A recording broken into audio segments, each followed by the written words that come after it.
महाबळेश्वरमध्ये आजपासून 3 दिवसीय पर्यटन महोत्सवाला सुरुवात होतीये। संध्याकाळी 5:30 वाजता महोत्सवाचं उद्घाटन होईल। उपमुख्यमंत्री एकनाथ शिंदे आणि अजित पवार यांची प्रमुख उपस्थिती असणार आहे। या महोत्सवात स्थानिक कला, हस्तकला, स्ट्रॉबेरी, कृषी पर्यटनासह विविध निसर्ग, संस्कृती आणि साहसाचा अनोखा संगम पाहायला मिळणार आहे। या सगळ्याविषयी आपण अधिक माहिती घेण्याकरता थेट जाऊया। या महोत्सवास्थळी आपले प्रतिनिधी उमेश करंजकर दाखल झालेले आहेत। उमेश, काय अधिक माहिती आहे या सगळ्या संदर्भात? अतिशय महत्त्वाचा असा हा महोत्सव म्हणायला हवा। या महोत्सवात महाबळेश्वर मधील विविध कला देखील पाहायला मिळतील। इतकंच नाही, कला, हस्तकला, स्ट्रॉबेरी, कृषी पर्यटनासह विविध खाद्य संस्कृती, निसर्ग संपदा या सगळ्याचं दर्शन हे एकाच छताखाली होणार आहे। त्यामुळे हा महोत्सव सर्वार्थानं रोजगाराच्या संधी उपलब्ध करून देण्याच्या दृष्टीने देखील तितकाच महत्त्वाचा आणि पर्यटनाचा मुद्दा तर नाकारता येतच नाही।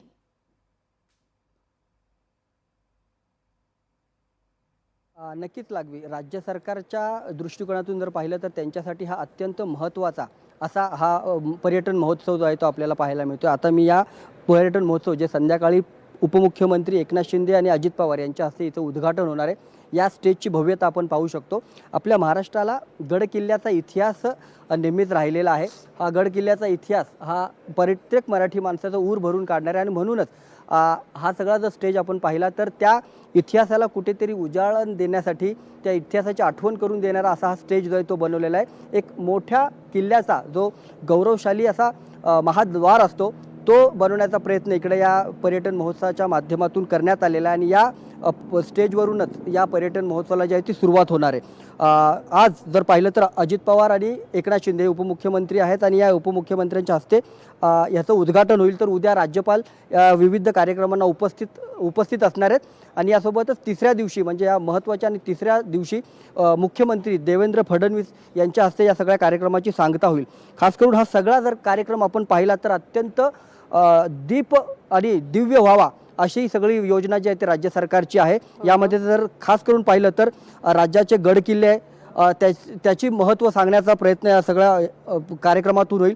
फूड फेस्टिवल अत्यंत महत्त्वाचं असणार आहे, कारण महाराष्ट्राची खाद्य संस्कृती नेमकी काय आहे, महाराष्ट्राच्या कानाकोपऱ्यात जे खाद्याचं महत्त्व आहे ते इथे सांगण्याचा प्रयत्न इथे केला जाणार आहे। खास करून पहिल्यांदा महाबळेश्वरमध्ये हेलिकॉप्टर राईड सुरू केली जाणार आहे।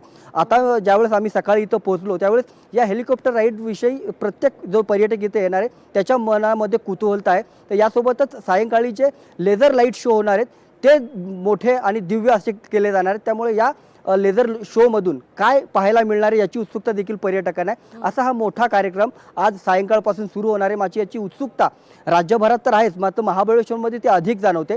राज्याचे जे 6 विभाग आहेत त्या विभागाच्या माध्यमातून अशा प्रकारचे महोत्सव आणि पर्यटन उजळून किंवा पर्यटनाला चालना देण्यासाठी अशा प्रकारचे हे उत्सव राज्य सरकारने सुरू केलेले आहेत आणि त्यातला हा पहिला महापर्यटन उत्सव आहे। असेच यापुढे देखील वेगवेगळ्या विभागात पर्यटन महोत्सव घेतले जाणार आहेत आणि राज्याच्या पर्यटनाला चालना देण्यासाठी आणि या पर्यटनाच्या माध्यमातून रोजगार उपलब्ध करण्यासाठी महाराष्ट्र सरकारचं हे महत्त्वाचं पाऊल समजलं जाते। लागवी। निश्चित उमेश, तुर्तास धन्यवाद तुम्ही दिलेल्या एकूणच सविस्तर माहिती करता।